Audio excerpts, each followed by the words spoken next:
বন্ধুরা, good morning. Welcome back to my channel. তো আপনারা সবাই কেমন আছেন? আশা করছি ভালো আছেন। আমিও খুব ভালো আছি আপনাদের দোয়ায়। তো আজকে সকালে উঠে বিছানাপত্র গোছাই, এখন কাজবাজ সেরে নিয়ে তারপর আজকে আপনাদের সাথে দেখা হবে। তো বলেছিলাম কাজবাজ কমপ্লিট করে দেখা হবে, কিন্তু এটাই আমার নিত্যদিনের কাজ, এটাই আপনাদের সাথে শেয়ার করি। তো সব কাজ এইভাবে কমপ্লিট করে নিলাম। তো বন্ধুরা, সমস্ত কাজবাজ কমপ্লিট করে চলে এসেছি। এখন আমি ব্রেকফাস্ট করব। ব্রেকফাস্টে আজকে খাবো হচ্ছে পরোটা। তো চলো খেয়ে নিই, খেয়ে নিয়ে আবার দেখা হচ্ছে পরে। ব্রেকফাস্টটা কমপ্লিট করে নিয়ে এবার একটু রূপচর্চা করতে বসে গেলাম। দিদি বেসনের কিছু একটা প্যাক বানিয়েছিল, সেটাই। তো সব কাজের মাঝখান থেকেও নিজেকে একটু সময় দেওয়া খুবই দরকার। মাঝে সাথে একটু রূপচর্চা করে নেওয়া ভালো নিজের জন্য। এটা মেখেছি, এরপরে যাব স্নান করতে।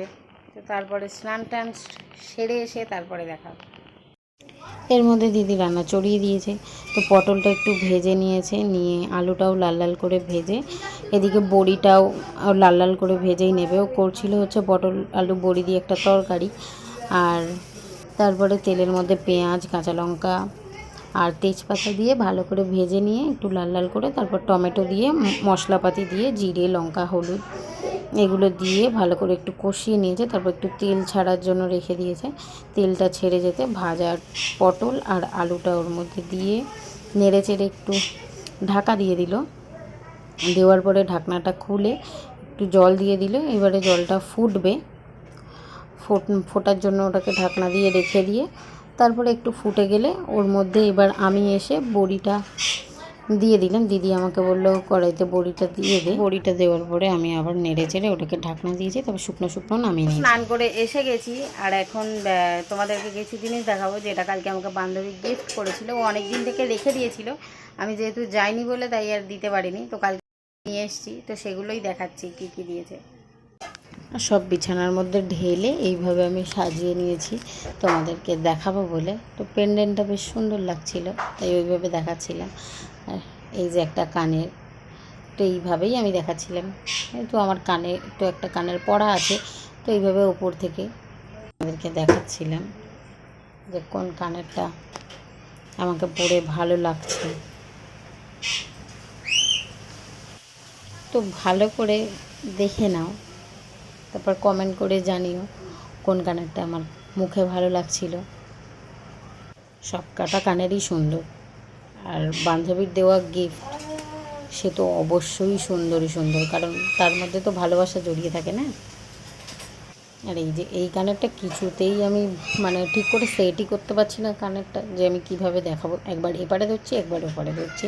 তো ফাইনালি দেখালাম কানেরটা। আর এই যে ওই পেন্ডেন্টটা বেশ সুন্দর। তো কমেন্ট করে জানিও কোনটা ভালো লাগছে। চলো আবার লাঞ্চের সময় দেখা হবে। তো আমরা লাঞ্চ করে নিয়েছিলাম, নিয়ে তারপর একটু ঘুমিয়ে নিয়েছি। তারপর সন্ধ্যেবেলা উঠে দেখি সন্টু এসেছে, তো ওকে নিয়েই আমরা তিনজনে মাতামাতি শুরু করে দিয়েছি। তো দেখুন, দেখলে ওকে বুঝতে পারবেন যে ও কতটা পাকা। একটু সবাইকে হাই বলো তো। একটু সালাম দাও তো, ভালো জোরে বলো, জোরে বলো, শুনতে পাচ্ছে না কেউ। আচ্ছা, ও এখন জনসনের শ্যাম্পু আর কমফর্টটা নিয়ে ও এখন ওটা দিয়ে শ্যাম্পু সাবান করে ও এখন হাঁপু করাবে। ওটা দিয়ে নিজেও ওরকম করে, আর যাকে পায় ও মোটামুটি হাঁপু করিয়ে দেয়। ও ওইদিকে ওর মতো খেলছে, আর এইদিকে ঘন্টাটা ও কিছুতেই এখন থাকবে না, পালাবে করছে প্রায় রীতিমতো। তো বেরিয়ে যায়। দিদি আবার ওকে লজেন্স দেবে বলে আটকে রেখেছে। আর এবার সন্টুকে দেখবেন, বাবা দাদা বোনের কত ভালোবাসা। ও এখন কি করে খালি সেটা দেখুন। শ্যাম্পুটা নিয়ে ওর মাথায় দিল, দেওয়ার পর এখন ওকে কমফর্টটা নেবে, নিয়ে ওইগুলো নিয়ে ওকে হাঁপু করাবে। ভালো করে হাঁপু করিয়ে দাও, ভালো করে মুখে মাখাও, মুখে। এই ও বড় মানে ছোট হয়েও পুরো বড় মানুষদের মতো, দাড়িটা ধরে একটুখানি নাড়িয়ে দিল। তারপর সন্টু বাড়ি চলে গেল।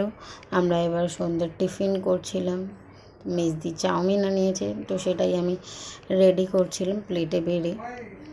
তারপর এবার ঘরে নিয়ে যাব, নিয়ে ছিলাম বাড়িতে 3 জন, তো 3 জন মিলে। ও আর হ্যাঁ, ঘন্টাও ছিল।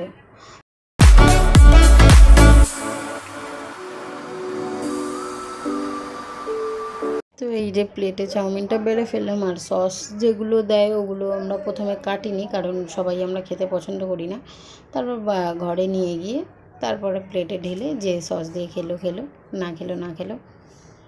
এখানে আমার দিদি ঘন্টাকে দিচ্ছে, আর ঘন্টে কী খাবে, চাউমিন খাবে না, ও শুধু ডিম খাবে, খালি ডিম খুঁজছে, আমাকে ডিম দাও, আমাকে ডিম দাও।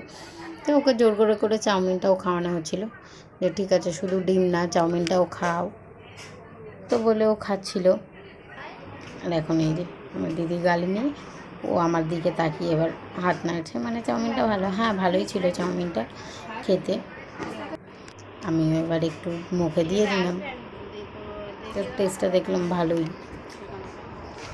তো এরপরে ডিনারের সময় আর কথা হবে না, একেবারে ডিনার করে তারপর আপনাদের সাথে কথা বলবো। আমাদের ডিনার কমপ্লিট হয়ে গেছে, এবারে আমরা শুতে যাব। বিছানাপত্র রেডি হয়ে গেছে, ফ্রেশ হয়ে চলে এসেছি।